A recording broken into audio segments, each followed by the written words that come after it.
সুপ্রিয় দর্শক মণ্ডলী, আমরা এই লিচু বাগানের যে মালিক ভাইয়ের সাথে কথা বলে শুরুতেই জেনে নিয়েছি যে প্রচুর ফল হয়েছে এবং এই ফলে মাটি থেকে গাছ থেকে প্রচুর পুষ্টি নিয়েছে। যার কারণে আমরা যদি একটু বাগানের সবগুলো গাছের দিকে যদি একটু দেখানোর চেষ্টা করি, গাছের স্বাস্থ্যের অবস্থা কিন্তু খুবই খারাপ, একদম খুব দুর্বল হয়ে পড়েছে এবং কয়েকটা পুষ্টি উপাদানের ব্যাপক অভাবজনিত যে লক্ষণ সেটি কিন্তু আমরা ব্যাপক হারে দেখতে পাচ্ছি। দেখেন, এই যে এই গাছটি যদি আমরা দেখার চেষ্টা করি, এই গাছটির অবস্থা কিন্তু আরো খারাপ এবং সবগুলোই স্বাস্থ্য অবনতি হয়েছে, সেটা আমরা দেখছি। আর এই যে একটু আগে বললাম, সেজন্যই আমি বললাম যে আসলে এখনকার সার প্রয়োগটা কিন্তু সবচেয়ে গুরুত্বপূর্ণ, যে আমি আসলে সামনে বছরে কিরকম লিচু এই গাছ থেকে পাবো, আমি কিরকম চাচ্ছি। এই যে আমি ডালটা ধরে আছি, দেখেন এই লক্ষণটা দেখা যাচ্ছে না, এটা কিন্তু পুষ্টির মূলত পটাশিয়ামের অভাব, যে আপনার এখান থেকে যে কিনারা পর্যন্ত চলে যাচ্ছে এবং অনেক পাতায়, একটা দুটা পাতায় কিন্তু না, এটা পটাশিয়ামের অভাব। আমরা জানি পটাশিয়াম কিন্তু ম্যাক্রোনিউট্রিয়েন্ট, অর্থাৎ বেশি পরিমাণে লাগে।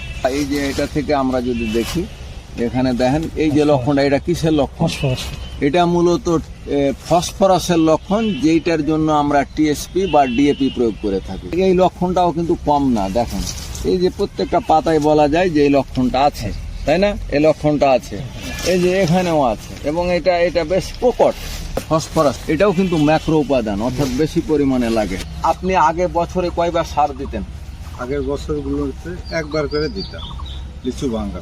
আমরা আসলে বাগানে 3 বার 3 কিস্তিতে সারটা প্রয়োগ করব মূলত। তবে 3 কিস্তির মধ্যে সবচাইতে গুরুত্বপূর্ণ যে কিস্তি, সেটি হচ্ছে ফল পাড়ার পর গাছ থেকে অতি দ্রুত যে সার ব্যবস্থাপনা, এটি হচ্ছে বেসিক মূল। পরবর্তীতে সেপ্টেম্বর মাসে কিন্তু আমরা আর একটা সার প্রয়োগ করব এবং আর একটা সর্বশেষ যে সার প্রয়োগ করতে হয় মূলত যখন ফুল থেকে গুটি সেট হয়ে যায়, মটর দানার থেকে একটু বড় বড় যখন গুটি সেট হয়ে যায়, সেই সময়টাতে কিন্তু আমাদেরকে আরও একটা সার ব্যবস্থাপনা বা পুষ্টি ব্যবস্থাপনা করতে হবে। সেক্ষেত্রে আমাদের বাংলাদেশের যে প্রচলন, মাটিতে প্রয়োগ খুব কম করা হয়, ফলিয়ার স্প্রেটা বেশি করা হয়। তবে আমরা মাটিতে প্রয়োগ সারের সেটি কিন্তু মূলত 2 বারে করব। ঠিক আছে, আপনি কি কি সার কিভাবে প্রয়োগ করলেন, কি হারে প্রয়োগ করলেন, সেটি আমাদের দর্শক শ্রোতাদের সামনে আমরা শেয়ার করব। আপনি যে মোট সার প্রয়োগ করলেন, আপনার বাগানে 50টা লিচু গাছ, প্রতি গাছে কি হারে আপনি এমওপি সার প্রয়োগ করেছেন? এমওপি দিলাম 2 কেজি। 2 কেজি? 3 কেজি ডিএপি দিলাম।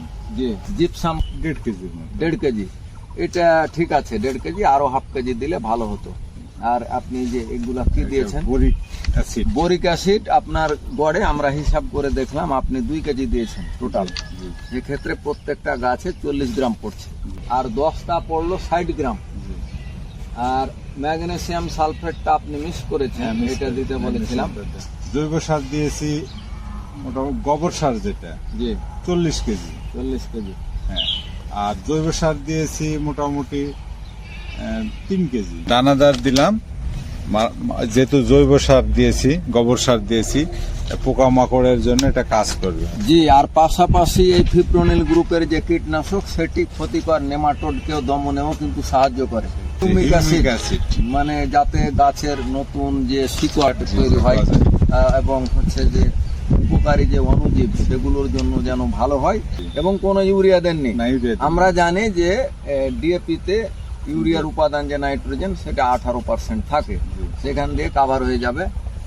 আর প্রকৃতপক্ষে আপনার গাছের বয়স এবং স্বাস্থ্য অনুযায়ী আমরা যদিও জানি যে মোটামুটি টিএসপি বা ডিএপি এটা 2 থেকে 2.5 কেজি দিলেই চলে, কিন্তু আপনার গাছে আমরা কিন্তু দেখলাম যে ফসফরাসের অভাবটা কিন্তু বেশি এবং পটাশিয়াম সাধারণত 1 কেজি বা 1200 গ্রাম দিলেই হতো প্রত্যেকটা গাছে, কিন্তু আপনার গাছে পটাশিয়ামের অভাব বেশি আছে।